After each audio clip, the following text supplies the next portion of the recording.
안녕하십니까, 이진우입니다. 요즘 베이징에서는 겨울올림픽이 한창이죠. 그런데 돈이 없으면 이게 훈련도 하기 어렵고 출전도 경기도 다 어려운 게 이 겨울올림픽 종목들인 것 같습니다. 봅슬레이, 썰매, 루지, 스케이팅, 스키 등의 장비들을 보면 가격도 막 억소리가 나기도 하고요. 0.0001초의 기록을 줄이기 위해서는 이 최첨단 장비의 경쟁도 필요할 수밖에 없는 부분인데, 오늘 공부왕 이종훈 시간에는 겨울올림픽의 장비 경쟁 트렌드에 대해서 공부해 보겠습니다. 구글이라는 검색 엔진, 이 IT 회사는 실험 정신으로 유명하죠. 이 회사가 실험을 끝낸 서비스라고 하면 다 혁신적이고 대박을 낼 것 같은데, 구글도 참 여러 가지에서 실패도 하고 이걸 업계에서는 구글 무덤이라는 걸 또 만들어서 재미있게 공개한다고도 합니다. 오늘 트렌드 리포트 시간에는 구글 무덤에 묻힌 2021년에 구글이 실패한 서비스들 쭉 살펴보면서 또 어떤 배울 점이 있는지 알아보죠. 손에 잡히는 경제 플러스 광고 듣고 시작합니다. 네, 겨울올림픽을 도와주는 장비 산업에 대해서 공부왕 이종훈 시간에 함께 알아보겠습니다. 어서 오십시오. 안녕하세요. 예, 오늘은 겨울올림픽에 대한 이야기를 준비해 오셨네요. 네, 오늘은 예. 제가 이제 새롭게 공부하기보다는 그동안 쭉 공부해 오던 것들, 알고 있었던 거. 네, 알고 있었던 것들 플러스 최근에 이제 좀 더 추가적으로 예. 들여다봤던 것들에 대해서 말씀을 드릴까 하는데, 사실 지금 겨울올림픽, 베이징 겨울올림픽 보면서 예. 많은 분들이 선수들이 착용하고 있는 유니폼 혹은 뭐 장갑, 신발 저런 거 보면서 저게 얼마지? 예. 얼마나 비쌀까? 저런 거 내 아이들 시키려면 얼마나 돈이 필요할까? 이런 예. 생각 해보시잖아요.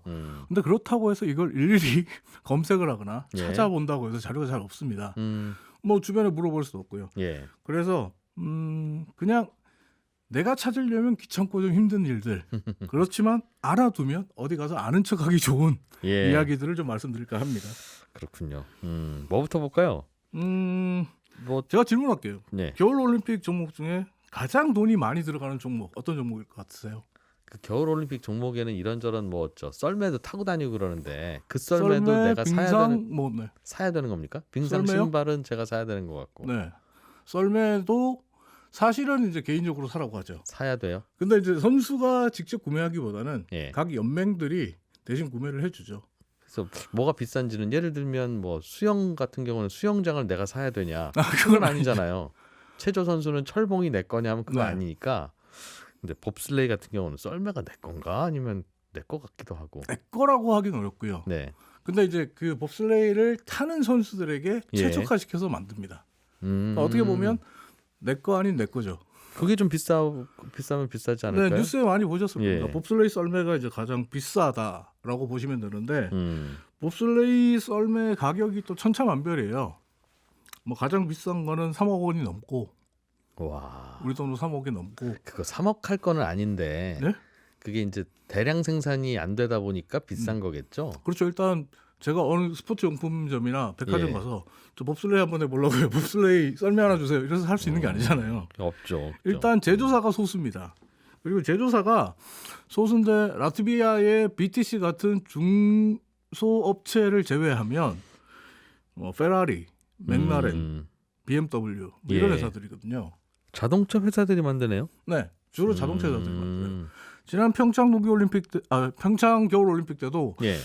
우리 현대자동차에서 우리 봅슬레이 팀의 썰매 차량을 제작하겠다 하고 제작을 했어요. 제작을 했는데 그게 생각보다 우리 선수들이 잘 적응하지 못하면서 결국 본 시합에서는 라트비아산 예. 썰매를 탔는데, 어쨌든 자동차 메이커들이 사실 그 봅슬레이 썰매에 대해서 좀 사활을 걸고 있습니다. 특히 이 봅슬레이 같은 경우는 얼음 위에 F1, 아하. 포뮬러 1이라고 생각하기 때문에 예. 자동차 메이커들 같은 경우에서는 자신들이 세상에서 가장 빠른 썰매를 만들 수 있다는 것은 우리 자동차도 빠르다는 그렇죠. 이미지를 가르쳐준다. 네. 전혀 관계 없을 것 같은데. 아니요, 공기 역학적인 측면, 아, 공기 역학. 공기 역학의 측면에서 봤을 때 이 굉장히 노력을 많이 해요. 그러니까 BMW 같은 경우는 미국과 독일 대표팀에 이제 썰매를 만들어주고 있는데, 예. 이게 최소 25만 달러, 우리 돈으로 한 3억 원 정도 한다. 이렇게 보고 있고요. 네, 중소업체라고 하는 라트비아의 BTC 같은 경우도 예. 최소 6천에서 한 1억은 줘야 어. 구매할 수 있는 썰매입니다. 예. 근데 이게 다 끝이 아니에요.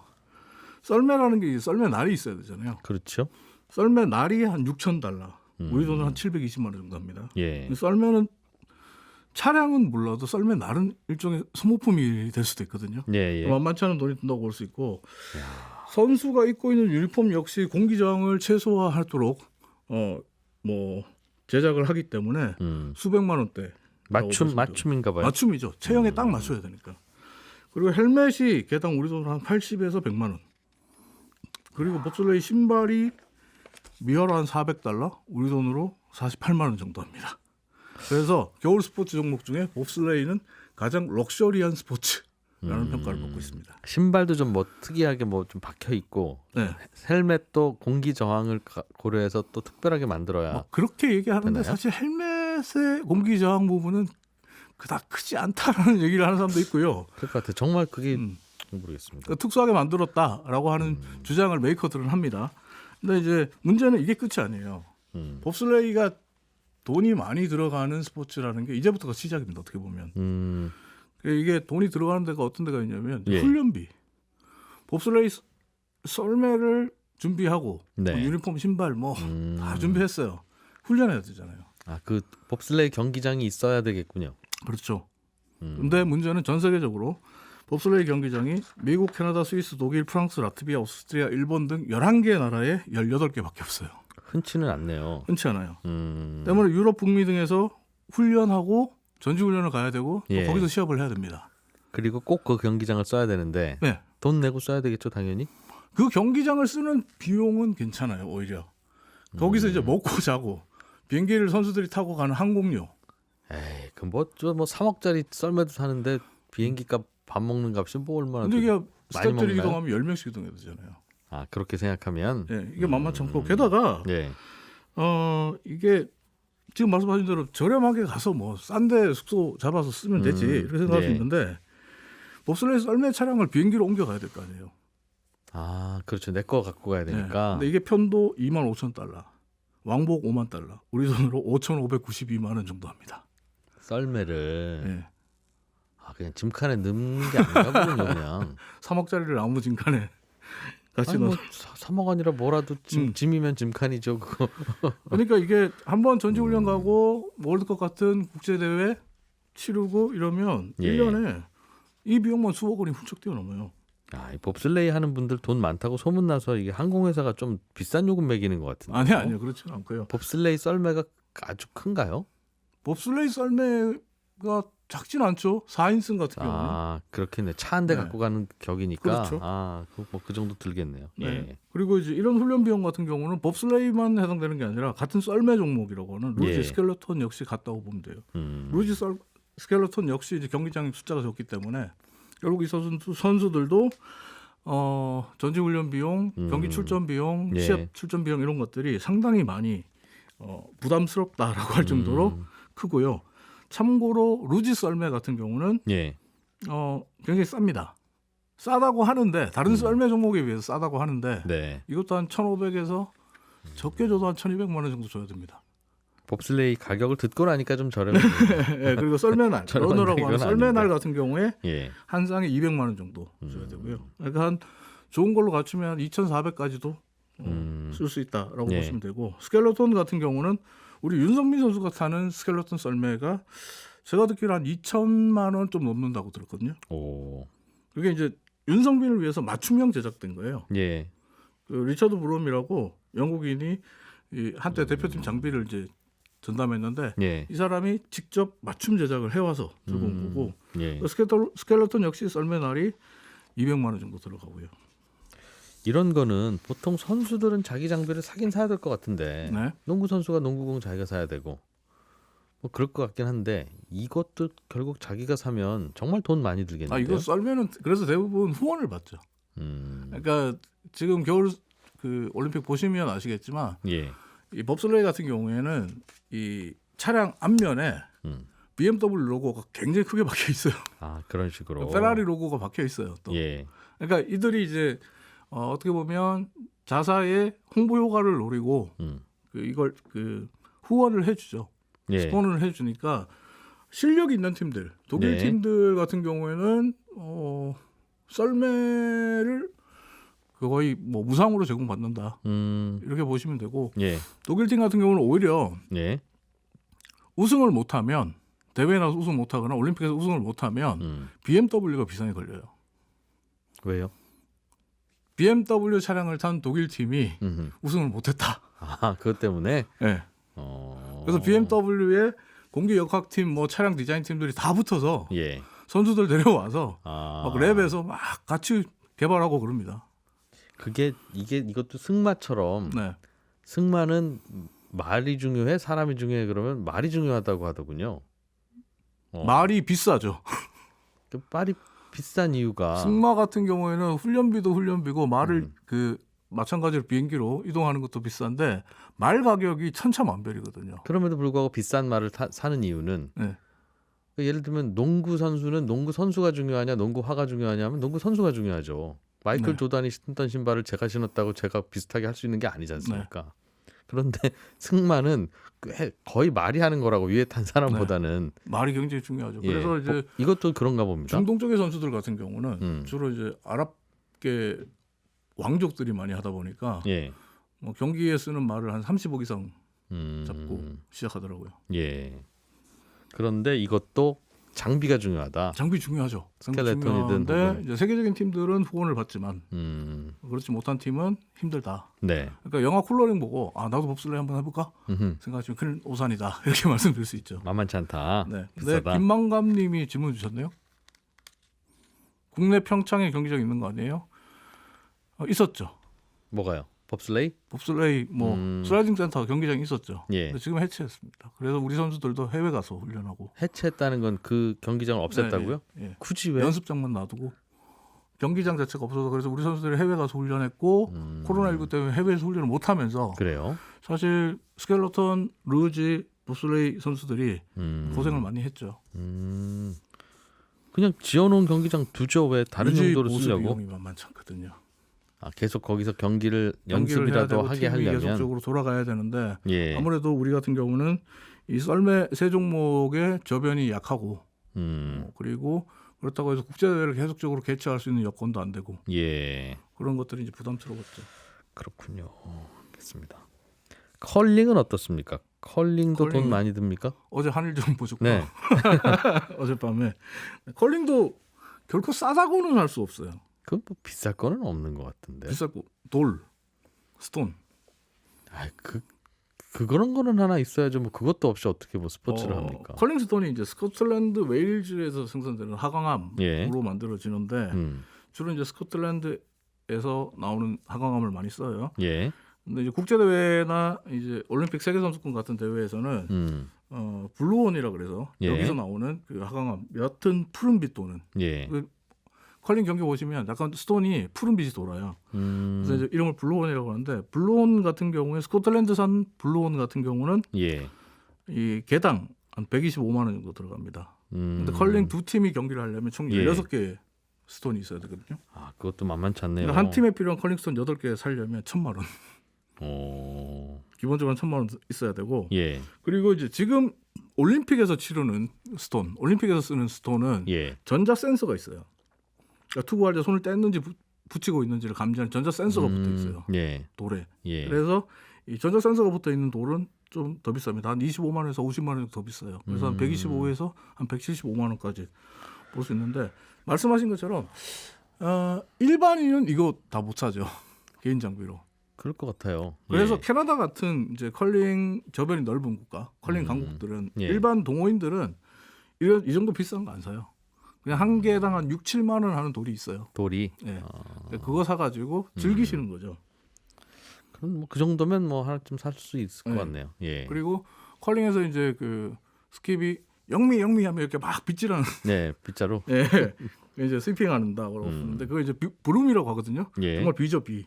빗자루라고 할 수 있는데 이 부름이 한 7만 원에서 15만 원 정도예요. 대중들이 쓸만한 걸로 예, 이건 예. 선수들이나 같은 거 대중들은 써요? 거의 비싼 거 써요. 아, 왜냐하면 그래요? 이게 되게 그 많은 동호인들 같은 경우, 캐나다의 많은 동호인들 같은 경우는 컬링 돌은 나쁜 걸 써도 부름은 좋은 거 써야 된다. 그건 또 왜요? 예? 부름이 컬링은 컬을 줘야 되거든요. 예. 말 그대로 컬링을 주는 경기이기 때문에 돌보다는 부름질 이런 것도 중요하다. 물론 뭐 투구의 그 정확도도 중요하지만 부름이 굉장히 중요하다. 그래서 일반적으로 동호인들은 네. 스톤에 돈을 투자하지 않고 주로 부름에 투자를 하고 이 빗자루 부름 밑에 패드가 붙어 있거든요. 예. 이 패드를 경기마다 좀 교체하려고 해요.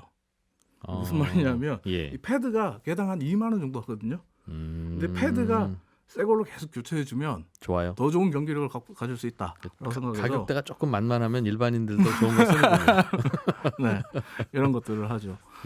그리고 컬링 글러브 같은 경우는 이제 컬링 장갑 같은 경우는 뭐 싸요. 한 3에서 한 5만 원 정도. 3에서 5만 원 정도에서. 이것도 선수용 장갑이나 비슷하다는 거군요. 네, 예. 그리고 이제 컬링 슈즈 가격이 한 싼 거는 8만 원, 비싼 거는 한 20만 원. 그건 뭐 한 운동화랑 비슷하네요. 운동화에 네. 좀 싼 건 8만 원, 네. 비싼 건 20만 원. 그렇게 생각하시면 돼요. 예, 네. 그렇군요. 알겠습니다. 또 어떤 장비가 있어요? 쇼트트랙 많이 보시잖아요. 또 쇼트트랙 같은 경우는 헬멧이 한 10만 원 정도 하고요. 예. 고글이 24만 원, 장갑이 한 5, 6만 원. 이런 거 어디서 조사했어요? 예? 어디 가면 쇼핑몰 있어요? 아니요, 쇼핑몰이 아니고 물어봤어요? 다 자료가 있어요. 이게 그 실제로 예. 최근에 이제 워싱턴 포스트, 예. 미국 워싱턴 포스트 같은 경우에 미국 대표팀의 장비 가격을 하나하나 다 분석해가지고 기사를 쓴 것도 있고, 그다음에 우리 같은 경우도 이제 뭐 한국체육학회 이런 데서 아주 작은 논문에 보면 간혹 이 가격을 얘기하는 경우가 있고, 그렇군요. 또 우리 기사들도 언론에서도 이런 얘기를 좀 하는데, 쇼트트랙부터 다시 한번. 네, 쇼트트랙이 헬멧이 10만 원, 고글 24만 원, 장갑이 한 5, 6만 원 하고, 예. 근데 스케이트 부츠가 275만 원 정도 하고요. 근데 스케이트 네. 날이 한 120만 원입니다. 그러니까 스케이트 자체만 놓고 보면 한 400만 원 정도. 이것도 제 가면은 의외로 비싸네요. 네, 제가 이번에 스케이트 베이징에 뭐라고? 출전한 이유빈 선수하고 예. 베이징 가기 전에 만나서 인터뷰했는데, 최근에 스케이트를 바꿔가지고 굉장히 마음에 든다 그러는데, 스케이트 바꿨을 때 본인이 한 정확하게 가격을 얘기 안 하는데 300원 넘니? 그랬더니 그냥 웃더라고요. 넘는다는 얘기죠. 그러니까 이게 발 맞춤형으로 제작이 됐거든요. 아, 그 기성품이 수제품에서. 아니라. 예. 그래도 그렇지 수제 구두라고 뭐 400 모르겠습니다. 예전에 김연아 선수 기억하시겠지만 스케이트 부츠가 발에 안 맞으면 굉장히 선수들이 힘들어합니다. 그렇긴 그래서 할 것 같아요. 이 부분을 예. 생각하면, 부상이나 다른 위험도를 생각하면 275만 원, 300만 원 투자하는 건 전혀 아깝지 않다. 하기야 이 기술 있는 분이 이분한테 맞춰주고 나면 또 손님 언제 있겠습니까? 그러니 또 많이 받긴 받으셔야죠. 이렇게 볼 수 있고, 요즘은 또 트렌드 중에 하나가 겨울 올림픽에 나타나는 트렌드 중에 하나가, 아까 이제 봅슬레이 같은 경우 차량용 메이커들, 예. 고급차 브랜드들이 많이 뛰어든다 그랬잖아요. 근데 요즘은 스노보드에 예. 명품 브랜드가 많이 뛰어들어요. 스노보드 우리 타는 거. 예. 근데 스노보드 같은 경우에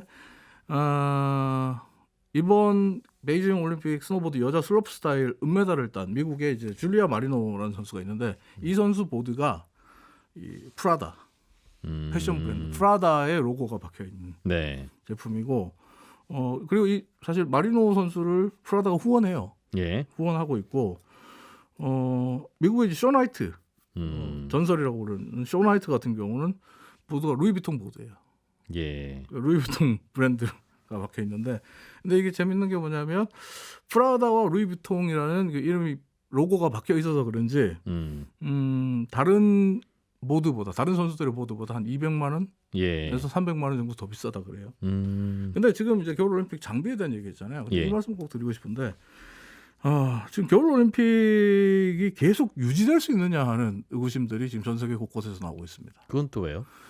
이번에 베이징도 그랬지만 인공눈을 많이 뿌렸잖아요. 눈이 잘 안 오니까. 눈 때문에 100% 인공눈을 썼는데 이게 예. 돈이 2조 이상 들었거든요. 음. 근데 기후 변화로 인해서 예. 지금 내리는 눈의 결정이 올림픽 경기를 치르기에 예. 적합하지 않다라는 이야기들이 많아요. 그러다 보니까 우리 평창 때도 그랬고, 이번 베이징 때도 그랬고, 인공눈을 많이 쓰고 있는 상황이 됐거든요. 근데 베이징은 더 심했죠. 100% 인공눈이라고 볼 수 있으니까. 예. 근데 지금 이대로 가면 눈의 결정이 2080년이 되면 예. 전 세계에서 사포르를 제외하고는 그 어디에서도 경기를 칠 수 있는 눈의 결정을 유지할 수 없다는 보고서가 있어요. 기후 변화 보고서에. 기후 변화 때문에. 예. 야. 이렇게 되면 이게 인공눈을 만들 때 환경 파괴도 되고, 그다음에 뭐 지금 전 세계 하루 1억 명이 먹을 식수를 음흠. 다 쓰고 있다. 뭐 이런 비판도 나오고 있는데 그래서 올림픽을 치른다는 건 주변에 환경 파괴가 많거든요. 우리 역시 평창 때 그런 경험을 했었고 예.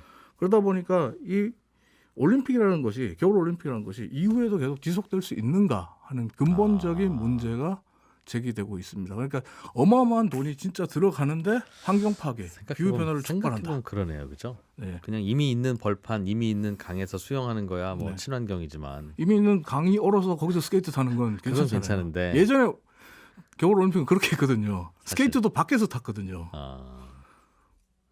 공부왕 이종훈이었습니다. 고맙습니다. 감사합니다. 기업마다 경영 스타일이 참 다르긴 한데 어떤 기업은 꼭 될 만한 사업을 돌다리를 두들겨가면서 하는 기업도 있고 또 어떤 기업들은 될 가능성은 희박하지만 되기만 하면 참 괜찮고 매력적인 사업들을 골라다니면서 또 위험한 사업을 하는 기업도 있고 그렇습니다. IT 기업들도 여러 가지 스타일을 갖고 있는데 구글이라는 회사는 여러 가지 모험을 하는 걸로 유명하기도 하고 또 자주 실패하는 걸로도 유명한 회사라고 하는군요. 오늘 트렌드 리포트 시간에 좀 더 자세하게 들어보겠습니다. 미래사회 IT연구소의 김덕진 소장님 어서 오세요. 네, 안녕하세요. 반갑습니다. 김덕진입니다. 예, 이 빅테크 기업들 네. 뭐 꽤 큰 회사고 좋은 회사고 훌륭한 회사라고들만 생각하는데 시도했다가 실패하는 일도 꽤 있는 모양이죠. 그럼요. 뭐 예를 들면은 우리가 애플 아이폰 얘기하지만 네. 그 전에 있었던 PDA 뉴튼이라는 게 있었어요. 뉴튼? 네. PDA의 원조격이라고 불리우는. 예. 네. 그거는 좀 실패했다. 뭐 이렇게 표현도 되고요. 그게 애플이 만든 거였어요. 네, 그렇죠. 아. 네. 그리고 또 애플 하면은 아주 예쁜 또 컴퓨터들이 생각이 나실 거예요. 예전에 네. 뭐 아이맥이라든지 아니면 큐브 형태의 컴퓨터들도 있었는데 예. 디자인적으로는 예뻤는데 거의 뭐 컴퓨터를 쓸 수 없을 정도 너무 뜨겁거나 혹은 뭐 먼지가 잘 들어가거나 이런 것 때문에 좀 실패 사례들이 있었고 또 페이스북 같은 경우에도 2011년에 예. 지금도 계속 이슈가 되지만 결국엔 플랫폼 안에 종속돼 있잖아요. 그래서 우리가 애플을 벗어나 보겠다 이래가지고 스파르탄 프로젝트 뭐 이런 것들도 했어요.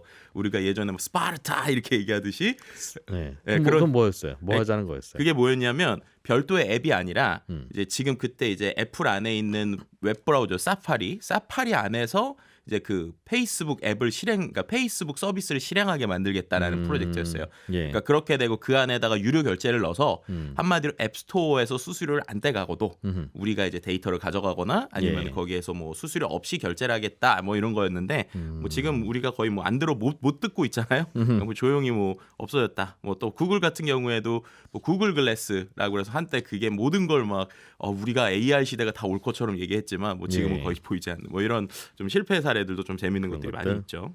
특히 구글이 이런저런 다양한 시도들을 한다면서요? 네, 근데 좀 흥미로운 게 보통 다른 회사들은 실패를 하면 실패를 숨겨요. 그리고 이제 이런 것들에 대해서 뭐 옛날에 뭐 이런 거 하지 않았어요. 그럼 잘 모르겠어요. 이런 식인데 구글은 흥미로운 게 우리가 이 프로젝트를 시작해서 요렇게 해서 요런 이유로 실패했습니다. 라고 하는 거를 오픈을 합니다. 예. 그리고 그 오픈한 거를 일종의 구글 묘지, 그러니까 구글 세미터리라고 하는 공동 묘지를 또 만들어 놨어요. 그래서 그 안에 들어가면 연도별로 무덤이 있습니다. 그래서 예. 그 무덤에 어떤 서비스가 몇 년부터 몇 년까지 해서 잠들다 뭐 이런 형태고요. 원래는 구글에서만 어느 정도 서비스를 했는데 이게 예. 좀 재밌으니까 글로벌적으로 이제 구글이 좀 밝히기 꺼려하는 것들까지 싹 다 모아서 하자 뭐 이런 식으로 이제 오픈 소스가 있어서 뭐 킬드 바이 구글 이런 서비스가 있고요. 예. 그런 식으로 다양한 서비스들의 실패를 했다거나 아니면 이게 정확하게 표현하면 서비스가 종료된 것들 이런 것들 좀 리스트한 사이트들이 재밌는 것들이 있죠. 그 사이트 이름이 killedbygoogle.com이네요. 네, 맞습니다. 이제 원래는 이제 구글에서 하는 건 구글 세미터리, 그러니까는 구글의 공동묘지인데 이게 그 구글이 밝히지 않는 정보까지 싹 다 모은 사이트는 킬드 바이 구글이랄까 구글이 죽였다 뭐 이런 표현이죠. 구글이 해먹은 기술들 이런 뜻이네요. 좋네요. 한국어로 구글이 해먹은 기술들.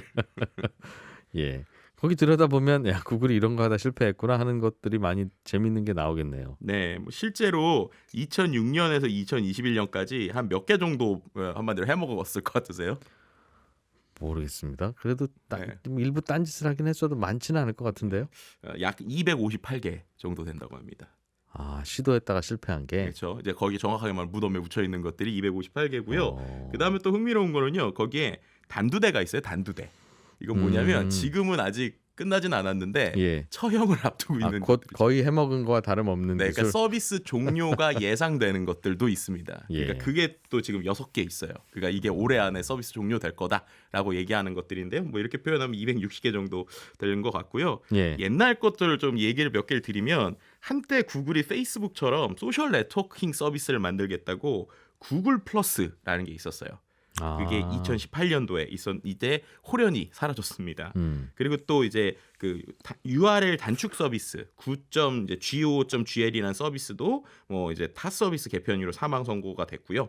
그 다음에 또 구글 포토처럼 지금 이제 사진을 모아주는 서비스 그 전에 구글 피카사라고 하는 서비스가 있었는데 네. 그것도 2002년에서 2016년까지 하고 그거는 이제 구글 포토로 넘어갔죠. 그러니까 여기 있는 내용들을 보면 아예 서비스가 종료된 것도 있지만 새로운 것이 생겨서 변화했거나 혹은 비슷한 기업을 인수해서 네. 그래서 이제 구글에서는 더 이상 서비스를 하지 않는 뭐 이런 것들까지 다 스토리들이 다 묻혀 있다고 보시면 될 것 같습니다. 어떤 것들이 또 있어요? 기억나는 것 중에 우리가? 2021년 좀 얘기를 좀 해보면 좋을 것 같아요. 2021년, 그러니까 작년이죠.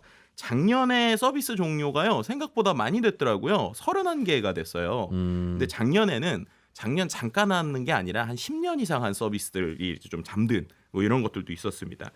제가 제일 흥미로웠던 것 중에 하나 구글 북마크 서비스인데 이게 16년 동안 유지됐었던 서비스예요. 근데 이게 뭐냐면 지금 우리가 보통 인터넷 브라우저에 들어가면 그 안에다가 즐겨찾기라는 걸 하잖아요. 근데 이때는 이제 웹브라우저 자기의 그 이메일 아이디처럼 그 사이트 안에 들어가서 서비스 안에 나만의 북마크를 만들어놨었던 이런 기능이라고 보시면 될 것 같습니다. 근데 최근에는 이제 이런 것들이 뭐 모바일이나 브라우저에서 자동으로 연동이 되니까 네. 내가 어떤 컴퓨터를 쓰든지 간에 북마크가 자동으로 연동이 많이 되거든요. 그러니까 굳이 사람들이 거기까지 들어가가지고 이제 북마크를 찾질 않는 거예요. 예. 그런데도 사람들이 일부 썼으니까 유지는 했는데 어쨌든 이렇게 해서 뭐 16년 만에 뭐 마무리를 하기도 했고요. 그 다음에 이제 이게 아마 제일 흥미로울 것 같은데 룬이라는 프로젝트가 있었어요. 룬 혹시 예. 들어보셨어요? 들어본 것 같아요. 네, 그게 뭐냐면 풍선입니다. 풍선, 고도 풍선이라고 생각하시면 되는데 이게 하늘로 쏘아 올린 풍선. 네 맞습니다. 예. 근데 그 안에 인터넷을 연결하게 하는 장비가 있다고 생각하시면 돼요. 그래서 이게 프로젝트가 2014년에서 2021년까지 있었던 건데 전 세계에 풍선 같은 거를 좀 고도의 풍선을 띄워서 네. 그 안에서 인터넷을 전 세계에서 다 연결하게 하겠다라는 이제 프로젝트였어요. 그래서 뭐 소외된 지역에다가 고속 인터넷 액세스를 계속 제공한다라는 거죠. 우리가 마치 그 어떻게 보면은 그 전봇대에다가 네. 와이파이 공용 와이파이 설치하듯이 전봇대가 없는 전 세계 지역들이 있으니까 거기에 이제 풍선처럼 고도의 풍선을 열기구 띄워놓고 같은 거 그런 그쵸. 거. 예. 예. 그리고 나서 그 안에서 인터넷을 되게 하겠다라는 어떠한 방식이었는데 결국에는 이제 수익이 좀 나기가 힘들죠. 그래서 수익을 내지 못하는 이유로 2021년 1월에 중단되기도 했고요. 또 이제 흥미로운 것 중에 하나는 VR 기기 초반에 나왔을 때 혹시 그 골판지로 돼 있던 VR 기기 보신 적 있으세요? 기억 안 나요. 그건. 이게 이제 카드보드라고 그래가지고 네. 스마트폰을 예. VR 기기처럼 쓰게 해주는 그런 기술이었어요. 예전에 생각을 해보시면 한 2014년 네 기억나시나요? 알겠어요. 안경처럼 틀이 있고 그 틀 그쵸, 그쵸. 안에다가 스마트폰을 끼워 넣으면 네 내 눈앞에 이제 스마트폰이 딱 이제 고정되게 되니까 맞아요. 네. 거기서 실감난 화면을 보여주겠다. 그렇죠. 그게 이제 구글에서 처음에 시작을 했어요. 그래서 구글 카드보드라는 플랫폼이었고요. 네, 정말로 이제 그 딱 골판지로 돼 있는 거에 끼기만 하면 되는 거였는데 이게 이제 좀 나오고 나서 서비스가 2021년 3월에 중단이 됐습니다. 근데 중간에 왜 중단이 됐냐면 VR 기기를 사람들이 좀 더 관심을 갖는 것 같으니까 구글에서 데이드림이라고 하는 아예 그냥 플라스틱 형태의 VR 기기, 스마트폰을 낄 수 있는 기기를 2016년에 만들었었거든요. 근데 지금 보면 안타깝지만 이것도 종료가 됐습니다. 그래서 지금 구글이 예전에 오히려 VR 쪽과 관련돼서 2014년 정도부터 해서 다양한 시도들, 특히나 스마트폰을 갖고 저렴하게 할 수 있는 여러 시도들을 했는데 뭐 지금은 거의 다 정리가 됐다고 보시면 될 것 같고요. 예. 그 외에 또 이제 교육 목적의 VR 플랫폼인 엑스페디션이라는 것도 2021년 6월에 구글 묘지에 이제 묻히게 됐습니다. 그 구글 글래스는 어떻게 됐습니까? 구글 글래스 같은 경우에는요 초창기에 이제 참 재밌는 게요. 구글 글래스는 나오자마자 몇몇 사이트, 그러니까 이런 구글 무덤 사이트들이 있거든요. 예. 거기에 빈 무덤을 파놓은 상태로 많이 사람들이 서비스를 해놨어요. 망할 게 뻔하다고 네, 사람들이 그렇죠. 이제 생각하는 곧 모양이에요? 들어갈 거다. 이래가지고 구글 글래스 이제 무덤을 아. 파놓기도 했는데 예. 처음에는 B2C적으로 이제 시작을 했었죠. 그래서 사람들이 소비자적으로 쓸 수 있다고 생각하는데 지금은 일부 B2B에서 사용은 되고 있습니다. 뭐 예를 들면은 창고 같은 데서 뭐 창고에 있는 이런 것들이 어디 있는가 뭐 이런 것들을 확인할 때는 좀 많이 사용되고 있는데 그냥- 여전히 뭐 가격이나 프라이버시 이슈들이 좀 있죠. 저는 그건 나면 참 좋을 것 같던데. 음. 하루 종일 제가 내 눈앞에 있는 걸 다 녹화하는 거라면서요. 그렇죠. 실제로 저 가지고 있는 사람도 봤거든요. 국내에 1호로 가져오신 분이 있어요. 예. 끼고 있으면 다 녹화돼요? 그냥 화면이 이제 이렇게 계속 녹화가 됩니다. 근데 그러다 보니까 오해를 받겠죠. 네, 우리가 길거리 잘못 지나가다가 네. 뭔가 이렇게 보다가 여기 깜빡깜빡 대고 있으면 이거 뭐야라고 할 수도 있고. 예. 그래서 뭐 이런 뭐 처음에는 이러한 프라이버시를 해결하겠다, 뭐 다양한 방식을 시도해보겠다 이랬지만 쉽지는 않는 것 같고요.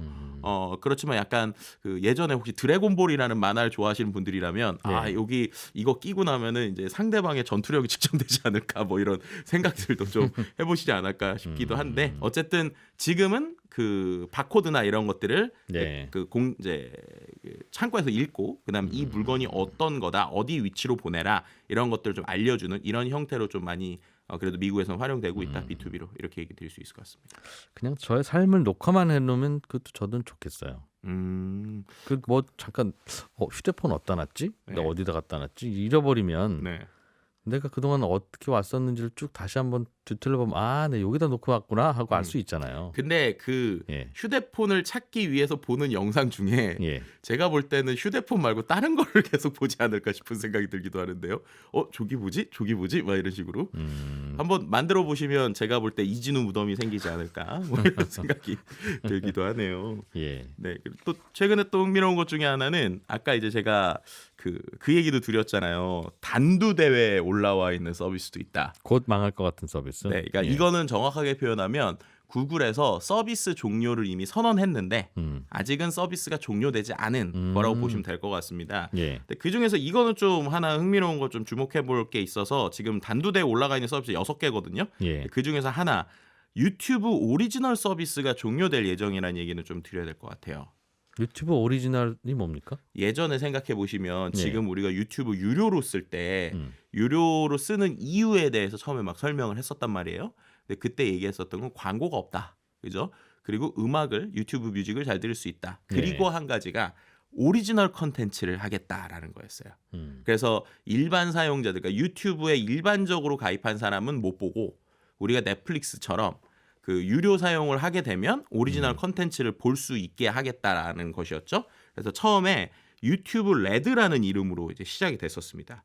그리고 거기에 우리나라의 K-팝 스타들이 처음에 뭐 빅뱅이라든지 뭐 2NE1이 아니네요. 그 블랙핑크라든지 이런 그 팀들이 그 유튜브 오리지널 컨텐츠로 이제 유튜브 가입한 그러니까 유료 가입자들만 볼 수 있는 서비스를 했었어요. 넷플릭스 비슷한 뭐 그런 거죠. 예. 예, 그래가지고 이렇게 했는데 이번에 지금 이 유튜브 그 레드, 그러니까 유튜브 오리지널 서비스가 6년이 좀 넘었는데 6년 좀 넘은 시간 만에 이제 제작팀 자체를 정리한다라는 뉴스가 나왔고 그래서 올해 안에 이제 기본적으로 오리지널 컨텐츠가 빠진다라는 이야기들이 지금 나오고 있는 상황이라고 보시면 될 것 같습니다. 예. 네, 근데 그렇게 되면은 이제 그거에 대해서 그래서 실제로 제작하는 사람들이 좀 불만을 갖고도 있는데 예를 들면은 유튜브가 우리를 밀어주지 않아서 그런 거다라는 얘기를 좀 많이 하더라고요. 제작하시는 분들은 초반에는 우리가 오히려 넷플릭스 이른바 이제 넷플릭스 뺨 때릴 만한 이런 컨텐츠도 많이 하고 TV쇼에서 좋았는데 유튜브가 우리 유료 서비스를 밀어주질 않아서 예를 들면 시리즈 1을 만들었던데 시리즈 2는 넷플릭스로 가더라. 뭐 이런 것 때문에 불만이 있었던 상황이고요. 또 이제 이렇게 되면은 어쨌든 우리가 유튜브 지금 유료로 사용하는데 10,000원 넘게 내잖아요. 근데 그 돈을 내면서 그냥 이제 광고 없어지고 음악 듣는 요 정도의 형태만 남는다라고 이제 보시면 될 것 같습니다. 유튜브가 예전에는 유료로 별도로 이제 콘텐츠가 몰려 있는 네. 그걸 생각했었군요. 그렇죠. 이제 그렇게 됐는데 최근에 보면은 그래서 유튜브가 뭔가 주도한다기보다는 다른 소셜 미디어들이 하는 걸 좀 따라하는 것 같고요. 그래서 최근에는 이제 하도 미국에서 이제 틱톡이 이슈가 되니까 유튜브 쇼츠라고 하는 이제 틱톡 같은 형태의 상당히 많은 지원금을 주고 있는 걸로 알고 있어요. 그래서 우리가 보통 일반적인 영상 같은 경우에는 광고 수익이 있는데 쇼츠는 광고 수익이 있지는 않거든요. 하지만 어느 정도 이상의 뷰가 달성되거나 어느 정도 쇼츠를 통해 가지고 구독자를 얻은 사람들한테 아예 크리에이터한테 별도의 지원금을 주는 형태로 운영을 하더라고요. 그러니까 오리지널을 좀 버리고 지금 트렌드에 맞춰서 또 이런 쪽에 돈을 쓰고 있다. 뭐 이렇게 표현할 수 있을 것 같습니다. 구글이 특별히 이렇게 많은 실패할 것 같은 프로젝트를 시도하는 이유가 있어요? 일단은 우리가 보통 이런 얘기 많이 하잖아요. 실패는 성공의 어머니다. 근데 진짜 실패가 성공의 어머니일까라는 생각을 우리는 하게 된단 말이에요.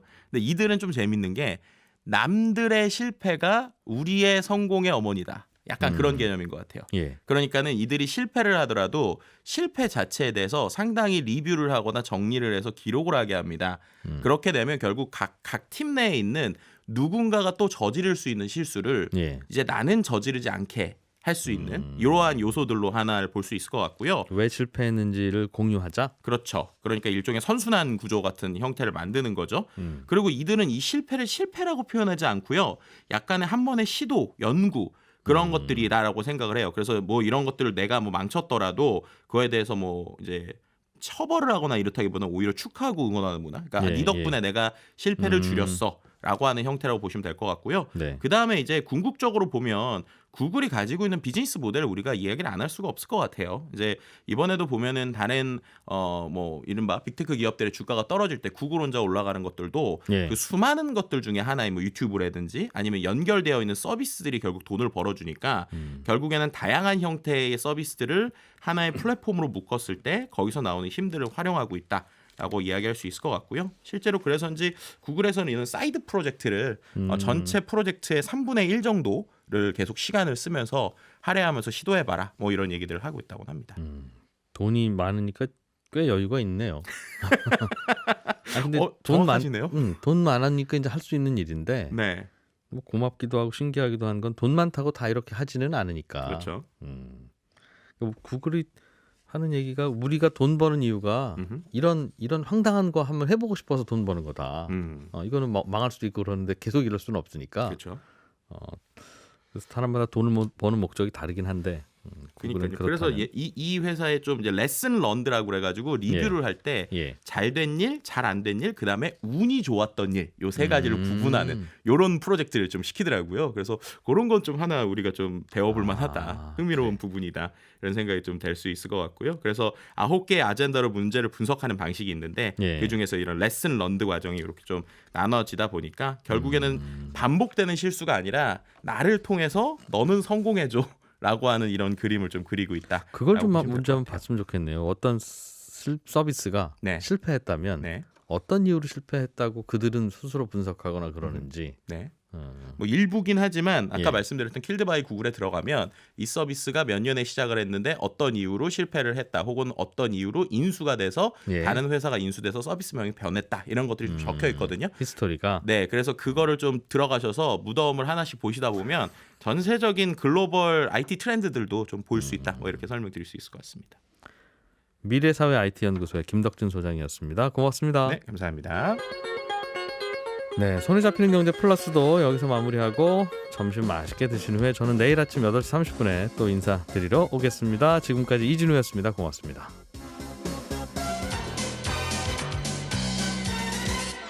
더 깊고 더 재미있는 경제 이야기 이진우의 손에 잡히는 경제 플러스.